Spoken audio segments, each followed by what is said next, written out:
आज हम जानने जा रहे हैं गौतम बुद्ध का जीवन, कैसे वो सिद्धार्थ से बुद्ध बने।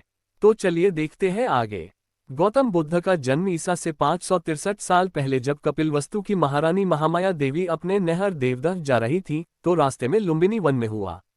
ये स्थान नेपाल के तराई क्षेत्र में कपिलवस्तु और देवदह के बीच नौतनवा स्टेशन से 8 मील दूर पश्चिम में रुक्मिनदेई नामक स्थान है, वहां आता है, जहां एक लुम्बिनी नाम का वन था। उनका नाम सिद्धार्थ रखा गया। उनके पिता का नाम शुद्धोदन था। जन्म के 7 दिन बाद ही मां का देहांत हो गया। सिद्धार्थ की मौसी गौतमी ने उनका लालन पालन किया।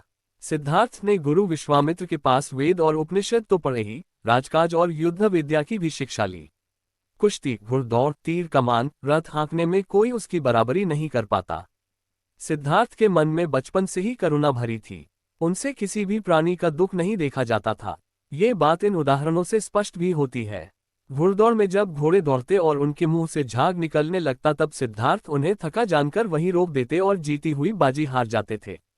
खेल में भी सिद्धार्थ को खुद हार जाना पसंद था, क्योंकि किसी को हराना और किसी का दुखी होना उनसे नहीं देखा जाता था। एक समय की बात है, सिद्धार्थ को जंगल में किसी शिकारी द्वारा तीर से घायल किया हंस मिला। उन्होंने उसे उठाकर तीर निकाला, सहलाया और पानी पिलाया। उसी समय सिद्धार्थ का चचेरा भाई देवदत्त वहां आया और कहने लगा कि यह शिकार मेरा है, मुझे दे दो।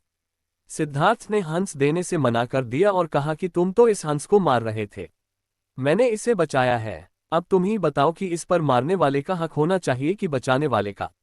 देवदत्त ने सिद्धार्थ के पिता राजा शुद्धोदन से इस बात की शिकायत की।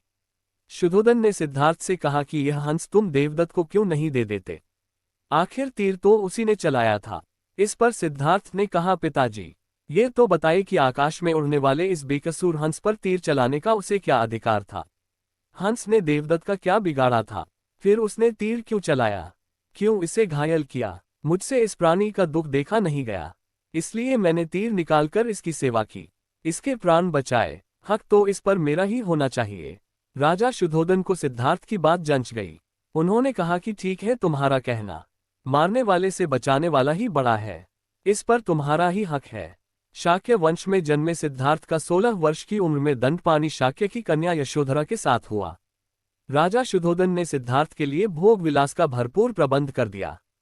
3 ऋतुओं के लायक 3 सुंदर महल बनवा दिए। वहां पर नाच गान और मनोरंजन की सारी सामग्री जुटा दी गई।